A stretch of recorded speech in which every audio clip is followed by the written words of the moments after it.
So the 9-box grid is a tool that's been around for many years, and I can understand its appeal because, wouldn't it be great if we could see all our people on this magic grid that's got people in the top corner who are the high potential, high performers, and then people down here that are emerging potential. In theory, it's great.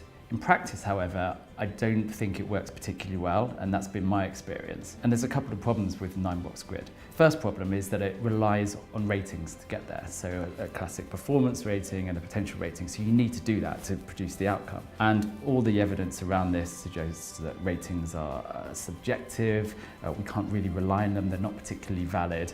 And then what goes with all of that is a huge amount of then calibration to try and make them more objective. So a huge amount of time is spent on trying to produce this end visual product. In anything but the smallest of organizations, that can take several months.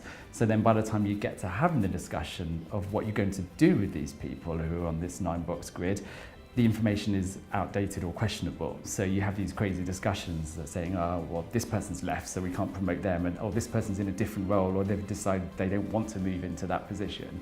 So the whole exercise becomes pretty pointless. And the larger the organisation that you are, the worse that gets. And there's an interesting article that Lucy Adams, the former HR director for the BBC, has written about that. It's well worth a look because it really explains some of the ridiculousness that you get in those large organisations. Now, that's not to say that we shouldn't be getting information on who's ready for promotion, who our best performers are. I think that's really valuable, but we can do that in a much more simple way. So if we're doing the continuous approach to performance management, where managers are meeting regularly with their staff, understand their performance and their development and their career ambitions, and they're getting multiple sources of feedback all throughout the year, then we can go to the managers and they will know who their high performers are. We don't need to come up with some complicated way of assessing people. You can just simply ask the manager, say, tell us who's ready for promotion, tell us who your best performers are.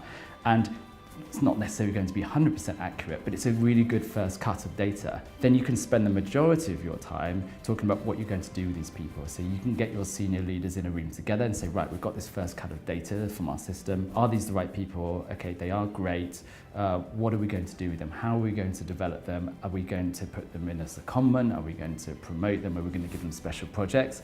That's where the value in talent management comes from. It's what I call talent deployment.